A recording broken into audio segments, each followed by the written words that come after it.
I think that's the point there, Steve. Apple were a bit concerned themselves about how the iPhone was going to perform, and actually what we saw was this quarter the iPhone firing on all cylinders. The iPhone 11 in particular seems to have been a big hit as well. You saw revenue up 8%, and that is really a welcome note for investors who were concerned about slowing sales of the iPhone this year, particularly as competition on that high-end segment continues to heat up with the likes of Huawei and the likes of Samsung. I mean, perhaps even the fact that Huawei's problems not being able to have Google on their flagship phone actually helped Apple in some senses. And of course, the iPhone continues to remain the crown jewel for Apple. But of course, services as well is continuing to grow very strongly, up over 12%. That is the likes of cloud, that is the likes of Apple TV Plus, and that is a sector that Apple and Tim Cook continues to push. It perhaps hasn't grown as quickly as many had assumed it would, but it's certainly becoming a very key sector. Of course, as you mentioned, Steve, questions over competition around Apple TV Plus from the likes of Netflix,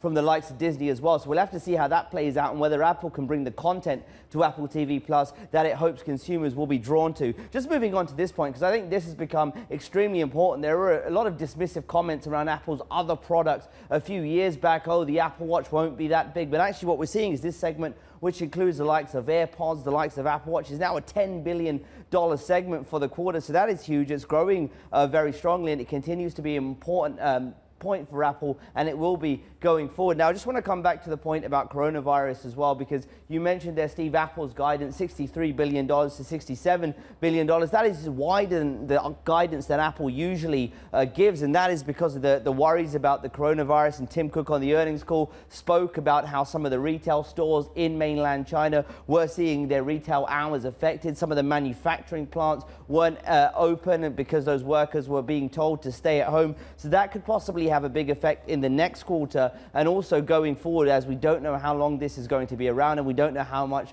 of these mitigation factors are going to be in play going forward. That's just one of the big risks going into the next quarter. Some of the other concerns flagged are the fact that Apple still hasn't announced any plans for a 5G phone, so we'll see how big that will be. And finally, also that competition, as I mentioned, in the streaming segment from the likes of Disney and Netflix. For now, guys, back to you. Hi, I'm Joanna Bersecci, and thank you for watching. You can check out more of our videos by clicking on the boxes on the screen.